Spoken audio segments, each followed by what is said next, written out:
Afternoon, everybody. Today we're interviewing Benoit le Roy, who is a co-founder of the South African Water Chamber.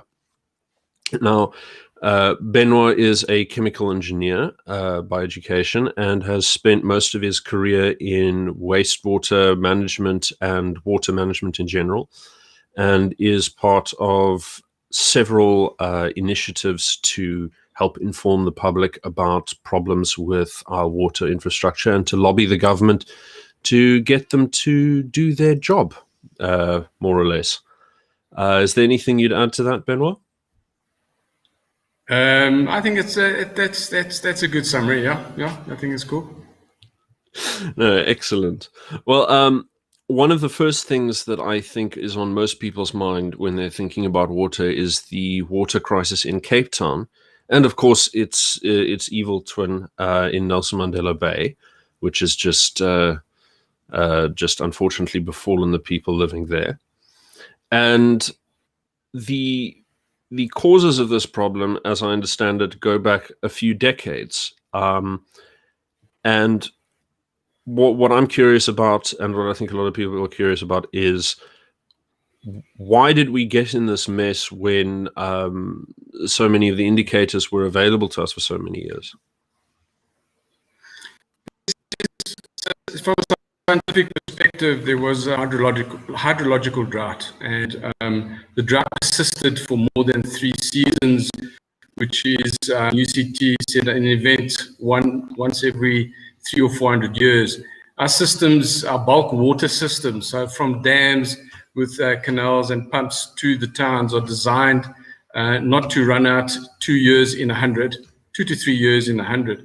So the climate issue was the trigger. To make it worse, there's 2 other things one's got to add. Is there was a political infighting within the ruling party in the Western Cape, which detracted the focus from the slow onset over 3 seasons. And the third thing is that our water reserve, so what we can with a high level, so 97, 98% level of certainty through rainfall, because South Africa relies on rainfall, that reserve was fully allocated in 2010 already. And since 2010, we haven't had a national water and sanitation master plan. It was published last year in November. We can talk about that just now. We put pressure for that to be done. So if you add those 3 things, the water's fully allocated, you've got a political fight, you've got an extreme drought of not 1 year, but 3 years, and you only have storage for 1 year in the Western Cape. In Gauteng, we have storage for 2 years when the dams are full, right? Just to give you an idea. So it was a perfect storm, and that hindsight is always 2020. So what would we do today to avoid that? And Cape Town is the only city that actually has mitigation strategy. So these things are designed for 40 years, and they take 10 to 20 years to implement. So you can never engineer yourself out of a drought, and no city ever has. So because the infrastructure planning, the feasibilities and the construction take a decade to put in. And this is why the interim measures that were put in were draconian. And it's a global thing. You put your tariffs up and you cut the consumption down. But what Cape Town had was something up their sleeve, which is called the water demand management. And that is, it's viewed as a very ugly tool to the householder, but what it does is our systems leak on average 37% in South Africa. The global average for large cities is about 25%. Cape Town was leaking less than 15%, global leader. So that wasn't the reason. They weren't wasting water. But what they were able to do, because of the system they had in place, was through pressure demand management. So the big lines of water, the main bulk lines, low demand, reduce the pressure, so you leak less. They were able to save 70 to 80 million liters a day of the 450 that was being used, which is significant.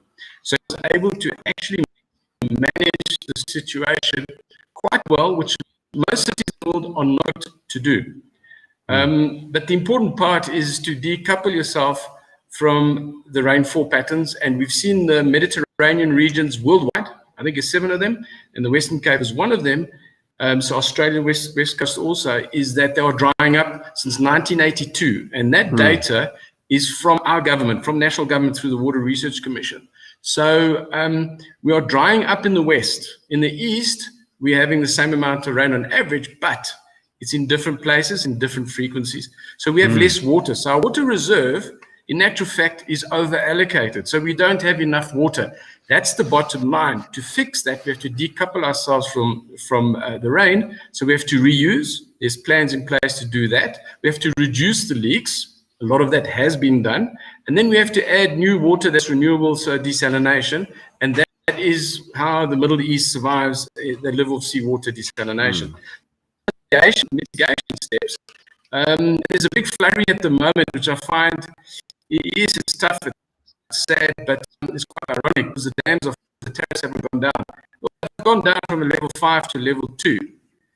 Why the terrace are not going to go down, although they're consulting now, is to pay for this 40-year water resilience plan. And Cape Town is owed nearly 10 billion rand in water. When you say they're owed 10 billion rand in water, wait, by whom are they owed the money? By the Cape Town. And the ring fenced around is just below 10 billion, and it's ring fenced around water. So it's not viewed as a bad debt. It's a current debt. It existed before the lockdown. It was made worse during the lockdown due to affordability issues. So the reality is, if we don't invest in water, we will have shortages. No, that's an enormous amount. I think one of the things we've been looking at, and we chatted about it briefly before we came on air, was with the lockdown, with the water management strategies that the Cape Town imposed. They imposed very, very strict limits on daily consumption. And I remember there being a large debate and a lot of complaining from residents who were already saving water, that they were being imposed fines for little increments of, going over their normal daily consumption. And I think very few people sort of really had the sense that they had an easily understandable, system of apportioning accountability under that system. And what you mentioned to me is that what that is that's small water. That's things that's water that's consumed in the household. The vast majority of water is of course consumed further up the value chain in manufacturing, power, in sort of all kinds of sanitation. So where does that water get consumed? So the global average is 70-80% of the water on this earth that's consumed is for food production. So it's agriculture. And South Africa is no different. It's between 60 and 70%. In the Western Cape, it's about 50 to 60%, lower than the average. They've got winter crops. Not all crops are irrigated. Now, what happened is Cape Town was focusing on the small water, medium water. So the small water is for you to have 2 liters a day. The medium water is for you to be able to wash, cook, and the likes. So 25 liters per person per day is the minimum, like $2 a day in wages. Deemed as an absolute minimum to stay alive. The problem is, so agriculture collapsed in Cape because it was shut off. It was shut off from something to it had over-abstracted, and that's a national government issue. They run the dams. It had over-abstracted. So it's not the farmers' fault that they used more water. They were allowed to use more water. What it did is it put immediately 70,000 people out of work that we know of. And that you can multiply that by anywhere between 3 to 8 times you look at the market. And that started collapsing the Cape economy. So to the agricultural and the food and beverage industry, because without food we're not going to live. Same thing without water, is that the city had to try and keep as much as possible for the agriculture that's in this peri-urban area, which it controls and not national government controls. But the farmers outside of the city limits, were cut off completely, and a lot went bankrupt, and a lot of families were displaced, and those farms have not recovered. A lot of them have not recovered. So the big water is where the focus is in all countries, and so it's not industry, it's agriculture, and that water is embedded, so it's part of the products that we buy. So the rule of thumb is 1 liter of water per calorie we eat a day. And in emerging markets, we eat about 5,000 calories a day. In the first world, it can go 7,000, 8,000 calories a day. We are using in South Africa, in the suburbs, roughly 5,000 to 6,000 liters a day of water. It's not what we're showering with, not what we're washing, not what we're drinking. It's embedded in the food. It's to produce that food. And I think that embedded water might be a technical term, but that got a lot of media coverage during the build up to the day zero, because people started saying, yes, but meat uses so much, 70 liters for a kilogram meat, beer is 2 liters, bottled water is X, and all this. That's our lifestyle, and you're not going to change that very quickly. Okay, so what a lot of organizations actually did is, where I'm involved in Water Shortage South Africa, a non-profit company to support Day Zero, is we send 70 million liters of water in bottled water. I'm not a bottled water fan, but strategic reserves were put up in Cape Town by various non-profit companies to assist government, so that we had enough bottled water down there to ensure that people would not die of thirst. And so we planned for the worst, and luckily the worst was didn't come about. But the embedded water is really where our problem comes in. And we have to look at 2 things. One is, with climate change, the crops are not necessarily getting the water where they need it. The other thing is, we've got from gate to plate, that the logistic leg, it's a time thing, it's a cost thing, it's a carbon footprint thing. So we have to start now with vertical farming and the likes, okay, which it has not really taken in emerging markets yet, so that we are able to use far less water and closer to the market. And that will make more water available, the smaller, medium water available for growing population. Yeah, you mentioned vertical. Now, here in the Netherlands, there's which is the most intensely farmed part of the world, where they have the highest per capita output of food products. There is a significant debate around,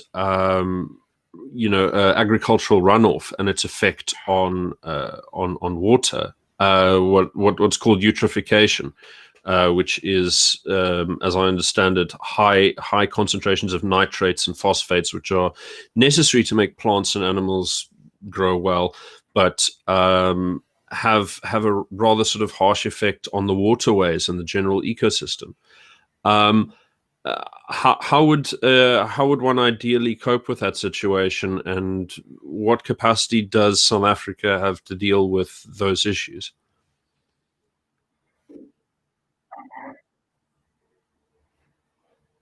Hello? So if you look at agricultural runoff, it's a whole issue, and in South Africa we have a bigger issue, is that the line's not so good. Yeah. Can you hear me okay? Yeah, I got you fine now. Yeah.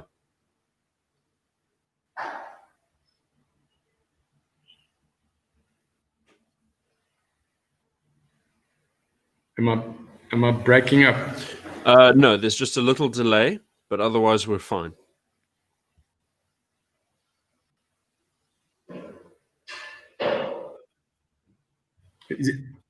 Okay. So in South Africa, our issue is actually more about sewage, untreated sewage entering our waterways that's causing massive eutrophication. And this is a local government mandate. And over the last 25 years, we have underinvested in our water and sanitation infrastructure. And that's why the master plan identifies a backlog of 900 billion rand. So even in euros, that's a lot of money, and that's the extent of maladministration that we've had for 25 years. So if you flip it on its side, if we don't do anything, we have a Zimbabwe-like situation, so it's not an option. So the flip side is that there's a good opportunity to reindustrialize our water and sanitation sector. But the user has to pay for it.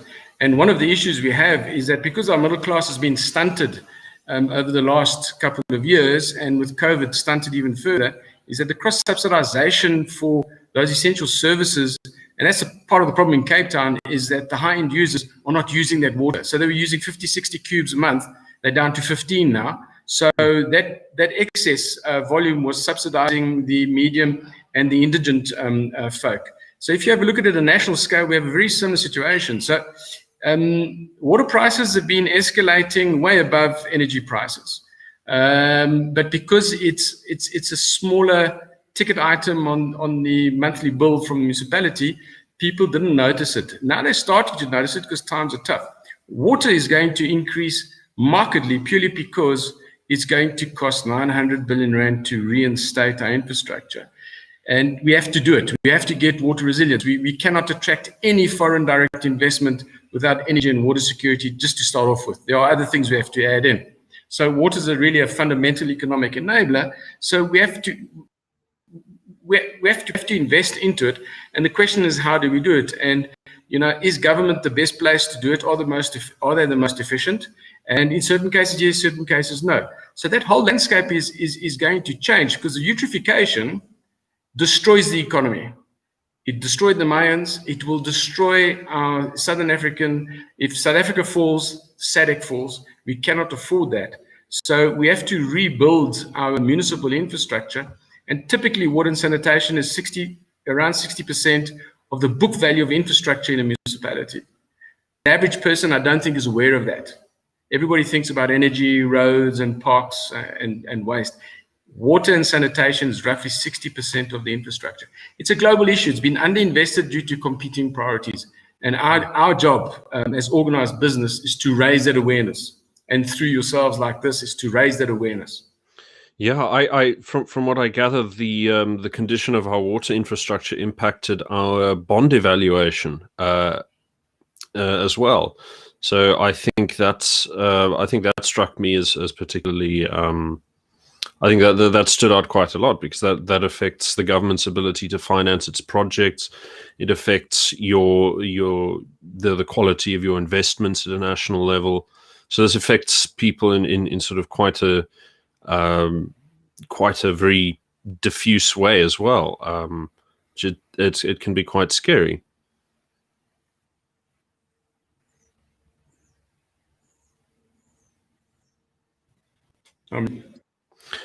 Okay.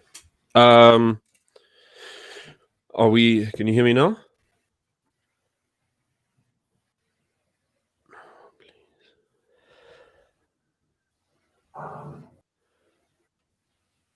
Benoit, how's your signal? Up a lot.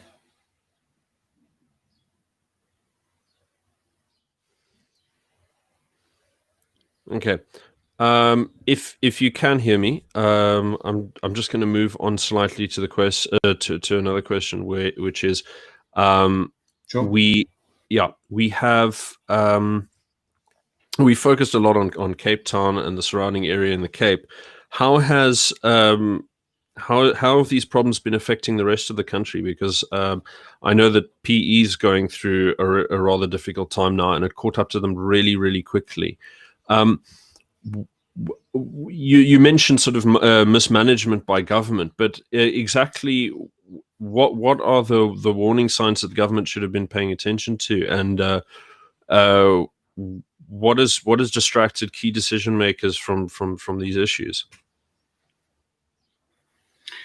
Yeah, so if you have a look at the crux of the matter is that in 2010, government was informed by its scientists that the water reserve was fully allocated. Climate change since has had an impact, so most of our catchment areas are over allocated. That means we're using more water than we can reliably get. That's the first thing. The second thing is, by not increasing new capacity. So, for example, by reusing sewage, which South Africa are the inventors of the concept on an industrial scale. And the first city to do that was Windhoek, when it was still administered by South Africa in 1966. And so the direct reuse of sewage, and the ugly word we use, I think it's actually quite funny, but it puts people off, is toilet to tap. okay, in layman's terms. And it's, it's quite vulgar, but it tastes better than bottled water that doesn't taste like much, purely because it's gone through more refining. Okay, we should have started with that. So we've got 2 plants that were put in because of that. One in Beaufort in 2012, I think, and then one in Belito in the last drought now, 2015, 2016.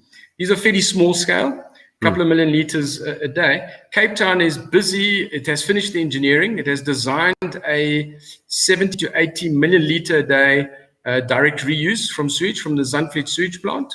And that will be the biggest in the world by far, because Windhoek is at 20, I think, megaliters or million liters a day. And we should have started, we knew about this in 2010. We didn't start with that because we preferred to put money where it would, let's say, endear the voters a lot more. And this is not a South African thing, it's a global thing. Why put money into water and sewage, especially into sewage? And so we got these competing priorities, and one needs a crisis to be able to elevate the seriousness of it. And we've had a lot of divestment and deindustrialization in South Africa because of energy and water issues. Only that, because there isn't the security. And the water security issue is much more serious than energy. Energy, the alternatives. Water, there isn't. Water's water. It's H2O. That's it.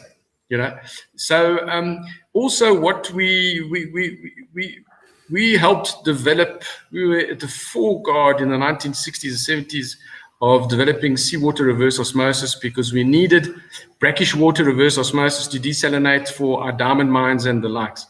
And most of our large companies, engineering companies in that sector, actually have helped design in the Middle East and also in Singapore with PUB and the likes, because South Africa wasn't embracing it. So we have to start on, and there was an active lobby by government against desalination. And we have fought that, and we have fought it successfully, in that it is now embraced as the mainstream alternative for the coastal towns where we desalinate the water. Our water is infinitely renewable, okay?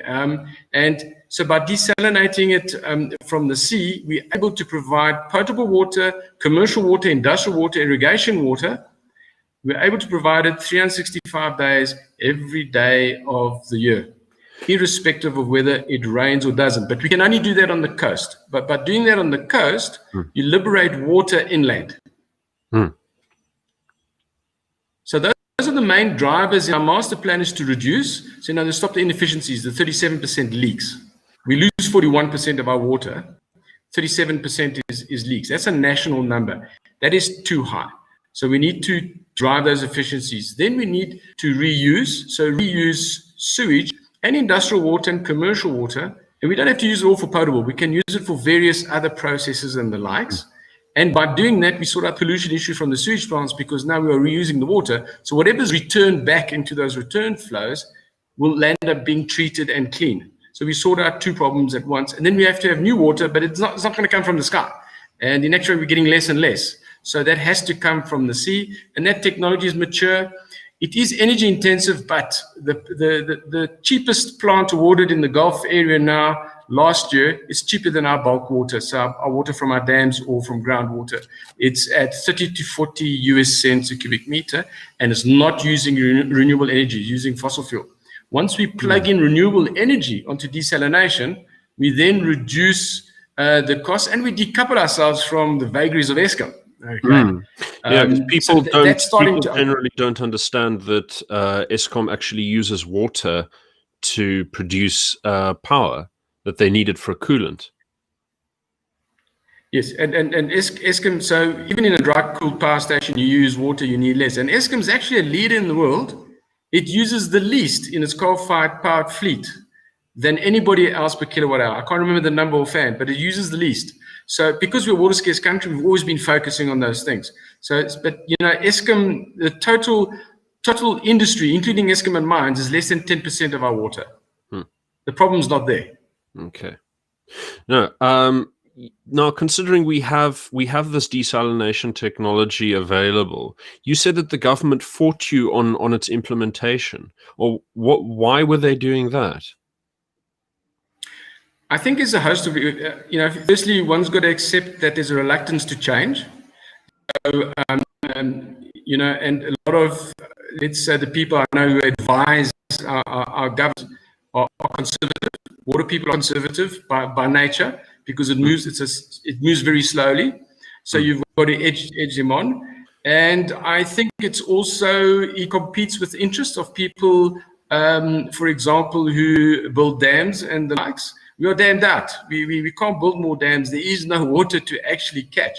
We can extend a few walls here and there, but generally speaking, we have dammed 2.5 times our annual rainfall.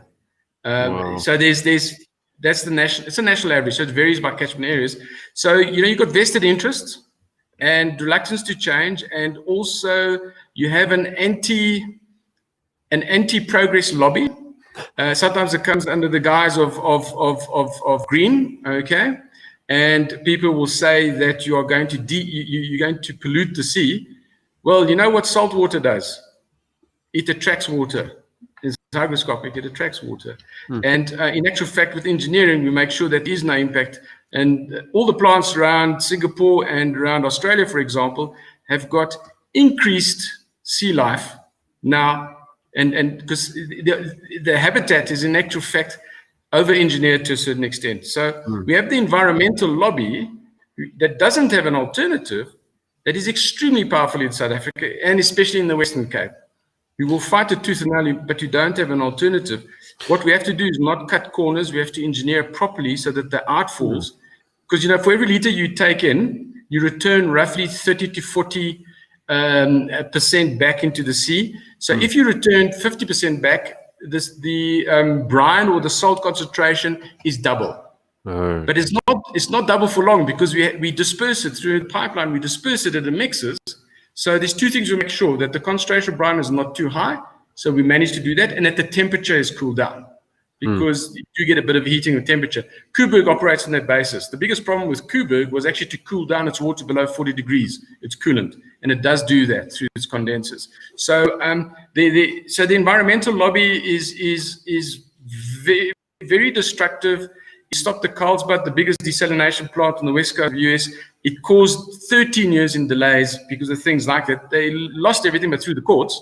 And what happened is people ran out of water because of that. So we've got to address the fear that we are destroying our environment by ensuring that we do proper public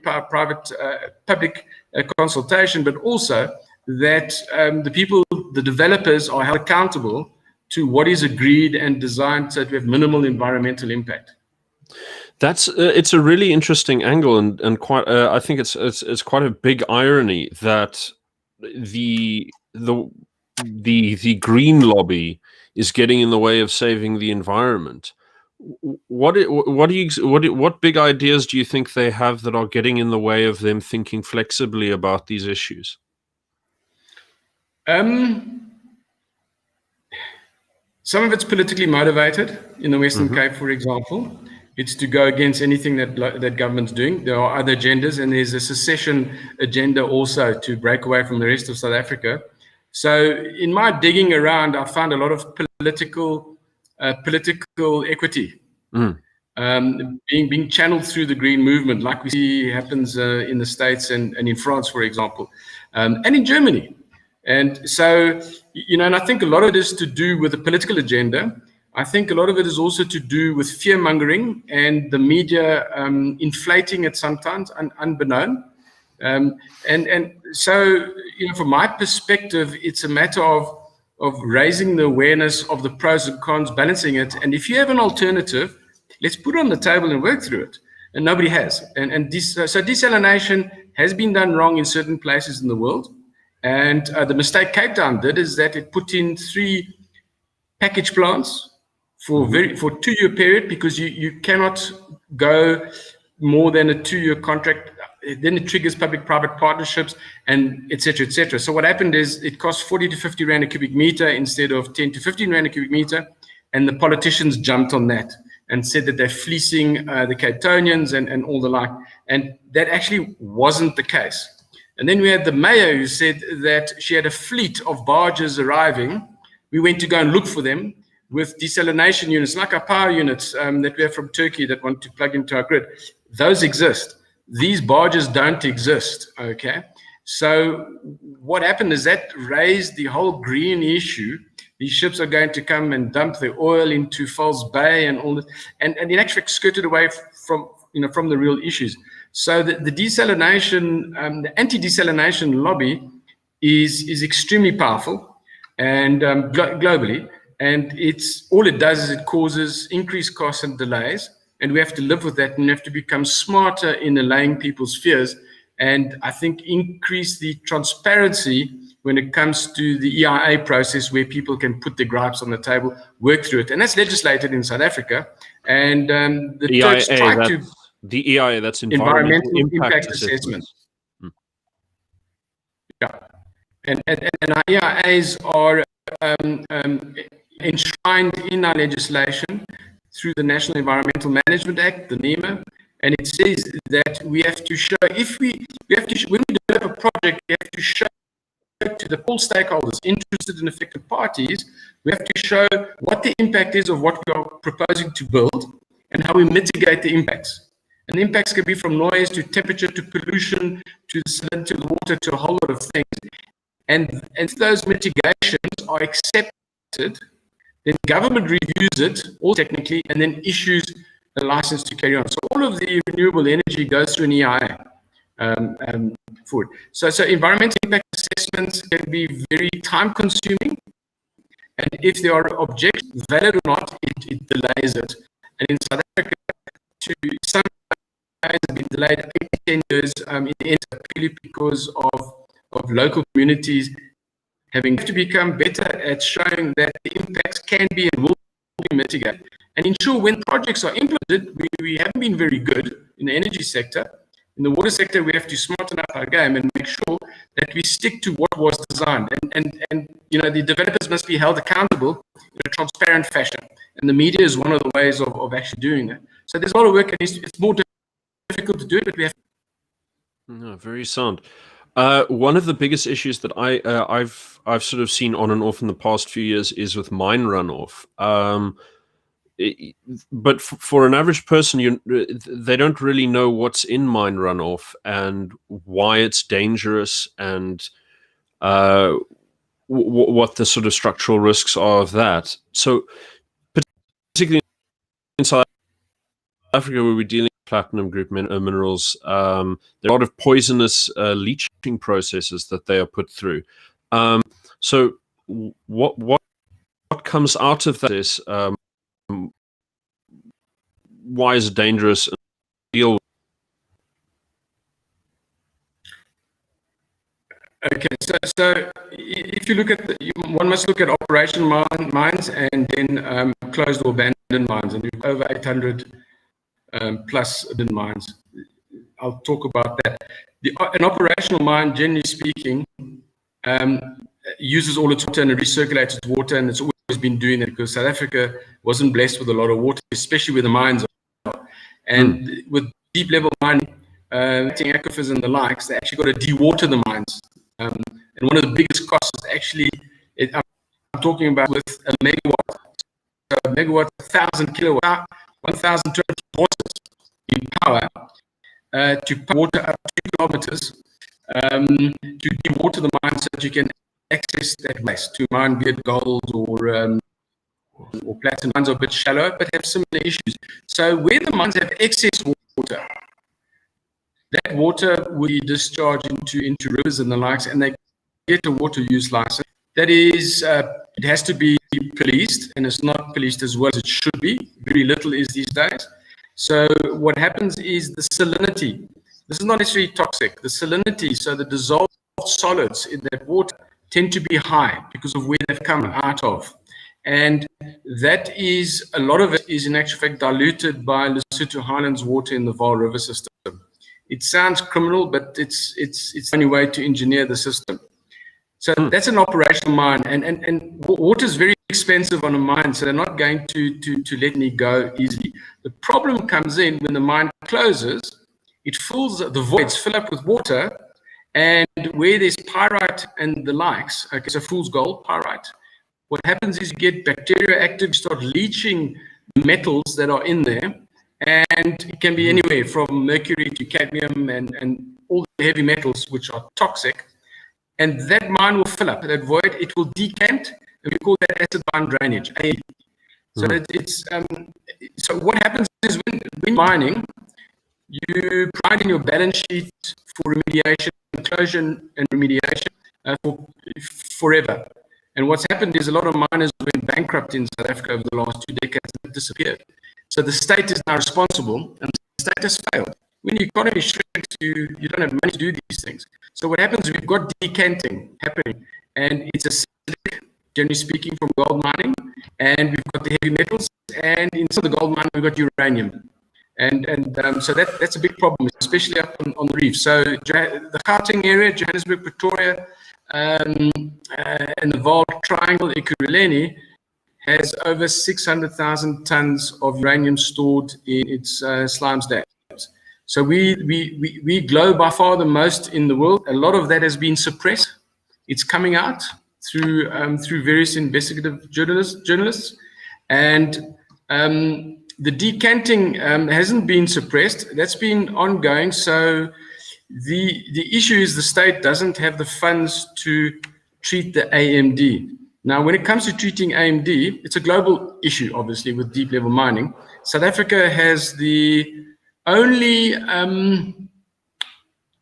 let's say, high recovery, where we're able to recover up to 99% of that acid mine drainage water and convert it to potable water, which they give away to municipalities in ensuring that they don't decant, okay? And we're doing that through reverse osmosis, the same reverse osmosis we would use for seawater at lower pressures, because seawater has got a much higher TDS, total dissolved solids. This is much lower. And in actual fact, we're global leaders there. So South 32 and the Anglo mines, the Gencor mines, and the likes in the collieries, they've been treating the AMD for just over, I think it's about 12 or 13 years. The very first one was in Emalahleni, which was Witbank. And it's treating, I think 50 million liters a day. It started off with 20. So that technology we're very good at. It's a matter of the abandoned mines that government has a statutory, constitutional, and moral obligation to actually treat. Now, how do you do that when you were bankrupt before COVID? Now, COVID has helped you into borrowing from IMF and all the likes. We're 300 billion down in revenues for the fiscus. So we have a slow onset disaster with the closed mines and the AMD decanting. And that's going to cause huge problems, not only in drinking water, but the biggest problem is going to be in our food production, because that decants into the river courses, and that cannot be used for irrigation. And our rivers are used for irrigation. Yeah. Yeah, that is. I don't want to depress you. I'm just putting it on the table. No, I wouldn't class my emotional reaction here as depression. But I'm thinking very much of the two cases that come to mind, and the first one is one that's been in the news, which is there's a mercury treatment, mercury disposal company that's working out of Pietermaritzburg called Thor, and a lot of the mercury has leaked into the groundwater, and you've seen people dying of since late 80s, early 90s already. And so you're looking at 3 decades of this problem being completely ignored.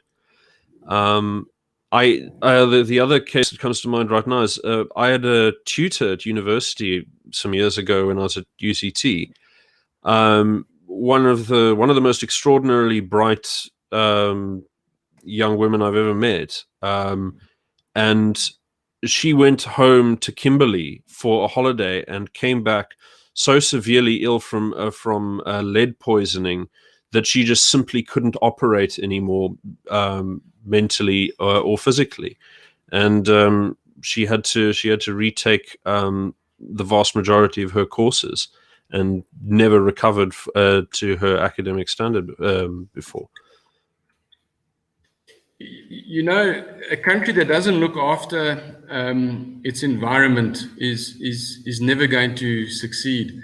And luckily we've got free press in this country. So, a lot of awareness is being raised. The thought chemicals thing has been going on for decades. And until society reacts appropriately, nothing will be done. And it's ironically, it's a British company that abandoned that. But, if you look at the mines have provided, the whole pillar of our civilization in Southern Africa, the whole of SADC is based on mines and mining. And what we haven't done, the majority has not been governed properly. And if you look at the Glencore fiasco with the AMCO, with the coal sale, the guys who are being charged for, I think, pilfering the 2 billion rand in remediation provisions. That's why they wanted to do the sale, because the Guptas could get hold of that. That's allegedly what's been put in the court case. So the environmental provisions are a target of looters. Now, how sick can society be, get to actually get caught up in doing that? So if you look at that sort of type of lack of compliance that we have, when it comes to water, where in the cities and the burbs we very open the tap and that's it. We get water, and Cape Town never ran out of water, but it was very limited amount of water. We have to make water, from my perspective, I'm obviously biased, we have to make it a more important thing on our agenda, because that's our long-term security. And with climate change making things stochastic, so unpredictable, we're having different amounts of water in different places in different seasons. So we've really got to be a lot smarter. And in South Africa, we haven't been very smart. So we have to be a lot smarter at that game. And that's why, if I lead on to the South African Water Chamber, what we decided to do is we went to the presidency and we had an audience through the Public-Private Growth Initiative, PPGI, founded by Toyota and enabled by Rolf Meyer, who negotiated the transition. So you had President Ramaphosa's ear, and we sat there as sectors, and the water sector wasn't there. So we sat there, and I said to the minister in the presidency, I have a deal for you. If you get your house in order when it comes to water and sanitation, get a master plan out and an implementation plan and the likes, we will get the private water sector, infrastructure sector, the consulting engineers, training, all of the OEMs, pipe manufacturers and the likes. We will get that house in order and organized, because it isn't, it's decimated, you've bankrupted it. And we will get help you to get the master plan, which we did. And then we can talk Turkey, and we can get this country back to where it is, because we can talk energy, banking system, agriculture. There's no water, nothing is going to happen. And we got that undertaking, and we got that from the top, and we're busy through the PPG. It's sectors that are there, but it's a public and private working together to reconstruct South Africa, like it's a Japanese model, like the Japanese public-private partnership did after the decimation of the Second World War, where the private sector was at war with the public sector and vice versa. We have exactly that happening now. So we have to go on this reconstruction plan, and you'll see, in our president's announcement with the renewal plan, the infrastructure and reindustrialization, water and sanitation are in the middle of that. It's a 900 billion plan, which is escalating. It's in the middle of that. How exactly we do that, that's what we're busy working out. And so there's a reindustrialization plan for water that's being worked by the DTIC. So that's the Department of Trade in government. And we have a master plan, but now how do we implement it? And there's many ways of doing it, but the fiscus is empty. And it's not just a national government thing, because it's not just dams now. Now we need to concentrate at a municipal and regional level with the desalination, the reuse and the likes. How do we capacitate these failing municipalities who don't have capacity, who can't raise the bonds, who don't have the construction, the commercial, the legal, the environmental capability of putting in 900 billion? That is the equivalent to, 4 Medupis, Kusilis. It's huge. It's really big, but it's a lot. It's not two big jobs. It's a whole lot of small to medium projects. And so by organizing ourselves, we have an audience. We are taken very seriously, and we've made great progress. COVID has obviously made things even more dire, because the fiscus is even more strained. And the irony is that we have all the technology, we have the capabilities and skills, and where we have deficits, we are able to import those temporarily. And the banks are flooded with money, as are the pension funds and the likes, because there's not enough good projects, and people are a bit more wary. So we have the right environment to work on our water and sanitation master plan. But we society also needs to push everybody, and so society needs to hold the private sector and the public sector accountable. And yes, we've all got a lot on our plates, but we have to. And so one of the things that we're busy with, we tabled in Parliament last week, is an independent water regulator. And there's going to be no private investment into the sector if it's not regulated properly. So the energy sector is regulated through NERSA, which has had its problems. It got captured and the likes. But you can sign a 20-year contract, and you know that you are going to get the tariffs according to a contractual arrangement. We don't have that in water. Water is not regulated that way, although the custodian is the National Department of Water and Sanitation. But there's no price regulation, and it's really across 3 tiers of government and the likes. It's fairly complex. We want to simplify it, but it's really getting, and also the national government's a producer of bulk water. You can't regulate yourself. It really, and we've seen it doesn't actually work. So we've tabled that in Parliament, and Treasury is also on board with that. And National Planning Commission, it's in there. We need an independent water regulator. So we've lobbied very hard from the private sector to have that, because if you have regulatory certainty, that means the policy certainty behind it is good. That means that the sector becomes investable.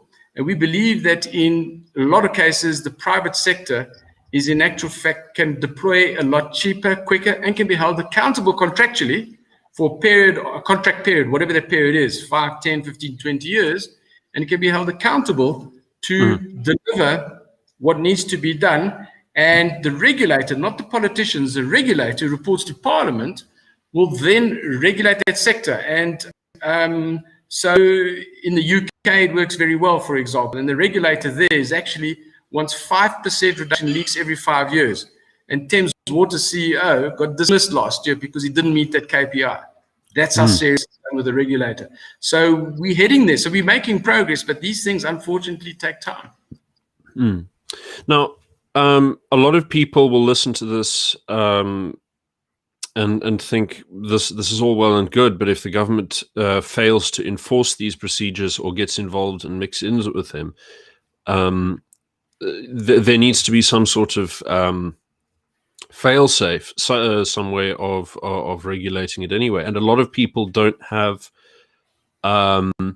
don't know how to follow specifically this particular news item, or and don't know what to look for.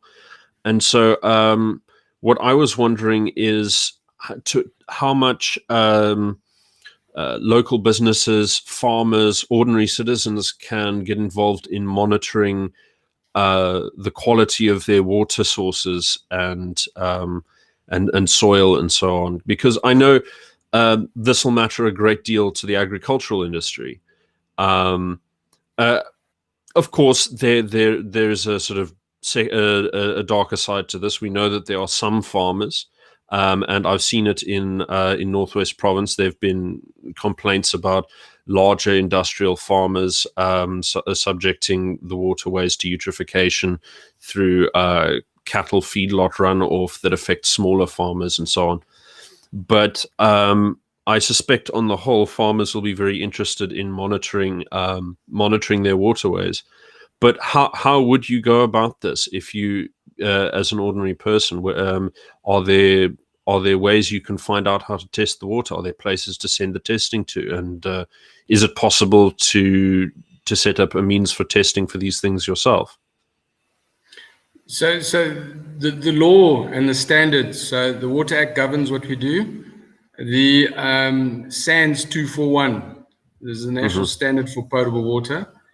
And every municipal water supply system has to be tested based on volume and population. And I can't recall the formula, but typically in a medium-sized town, your reservoirs are going to be, and a few outlets are going to be tested at least once a week.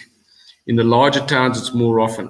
Now, most of our water in the metros is actually produced, apart from Cape Town, is produced by water boards run by national government. Mm-hmm. And those water boards comply to SANS 241. So at their gate, they comply. Now it goes to a municipal authority who is bankrupt, who's a little town in Northwest or in Mpumalanga or in Free State or Limpopo, Eastern Cape. Those are the problem areas. And what happens, that municipality doesn't even have a plumbing team. They don't have a water quality monitoring team, and people get sick and the likes. So there's over 100 municipalities that have collapsed. And the first thing you notice is the potholes. Then it's the water.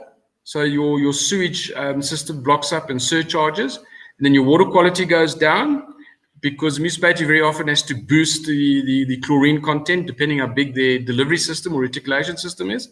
And then Eskom starts cutting electricity. These are symptoms of, not of a water shortage, but they're really symptoms of bad management.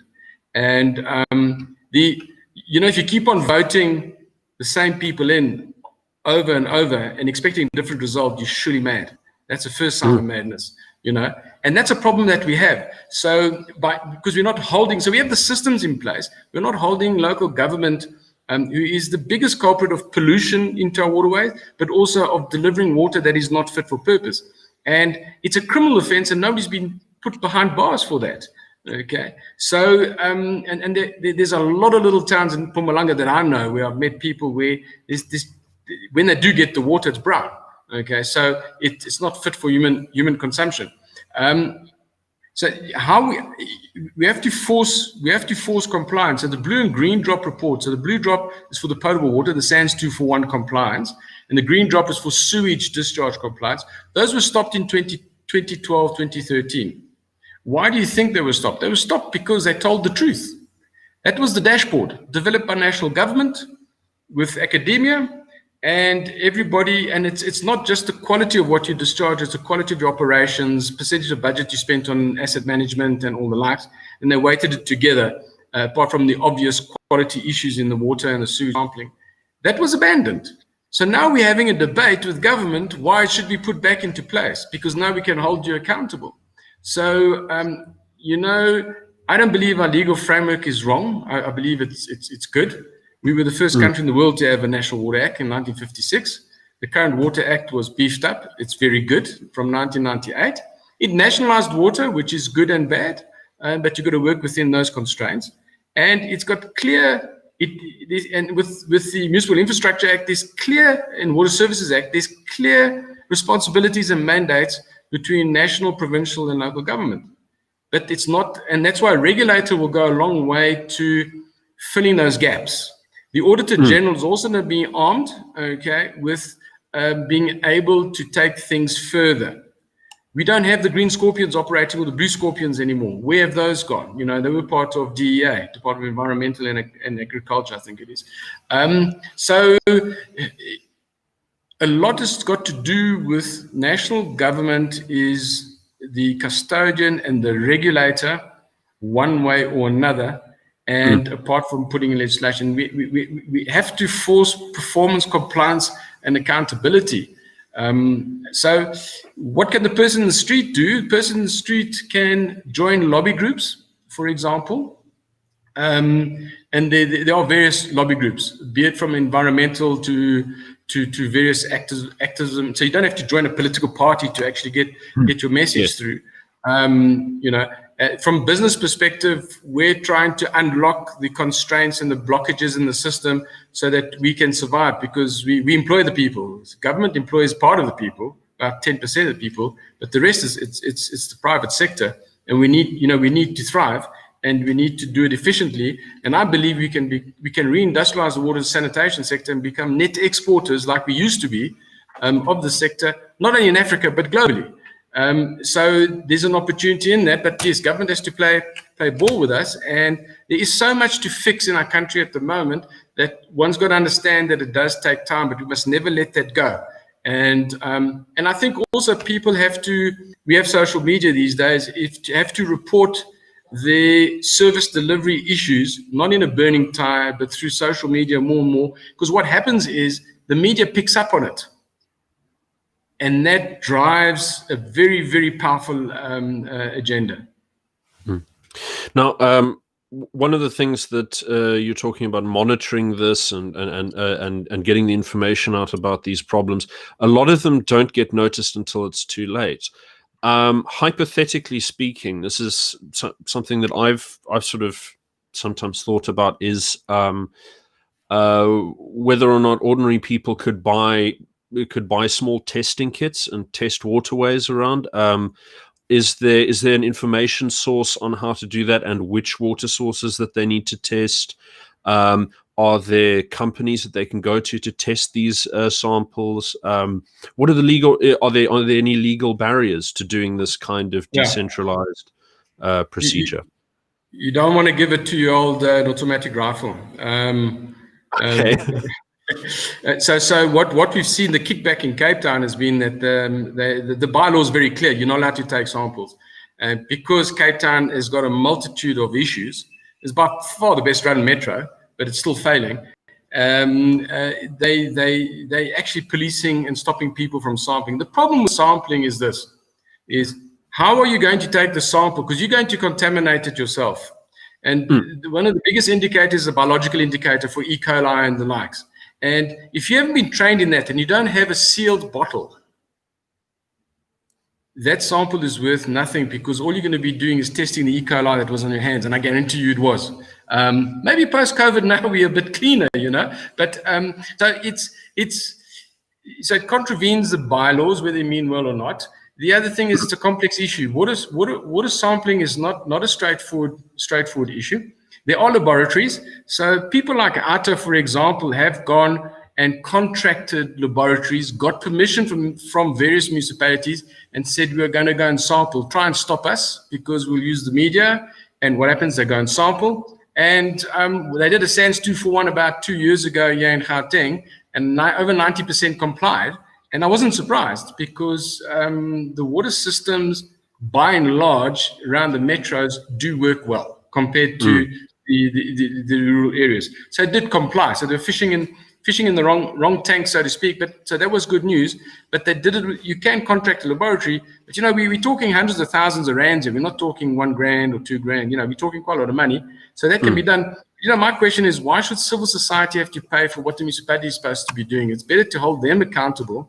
But we do have watchdogs like ATA and the likes, CEM also, who I think are more involved in the industrial and the mining side, who will go and do air quality monitoring, water monitoring, and the likes. But you have to do it in a qualified and a legal manner. Otherwise, that doesn't stand in court, anyway.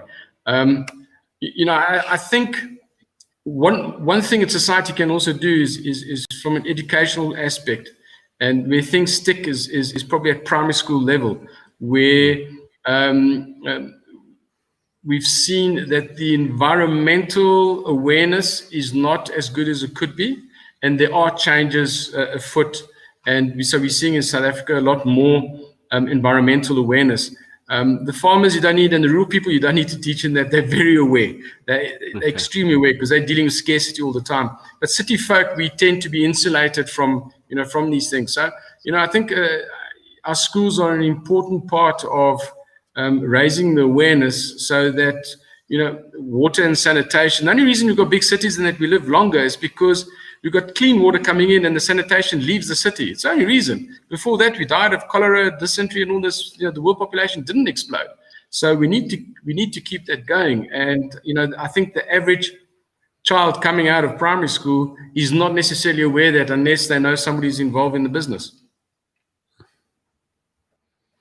No, that's very good. I'm glad to have you on, and I think we've covered almost everything that we could cover around this issue. So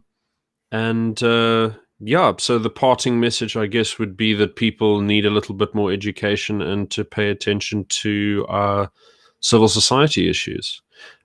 In closing, would you be able to give any names of any main organizations that people can contact if they have issues like this? So I've been involved with OUTA, and that's where we started originally the lobby with the independent water regulator. And we, as water shortage South Africa, we went to a lot of organizations, and OUTA were prepared to take that on. And they're quite powerful. They're well funded through crowdfunding. So there's no big company who's pulling the strings there. They're funded by you and me in the street, 20 Rand, 50 Rand, 100 Rand a month. And so I haven't had exposure really to others. So they do a fairly good job from that perspective. Not everybody's cup of tea. These organizations can be controversial, at times. But I think that's one.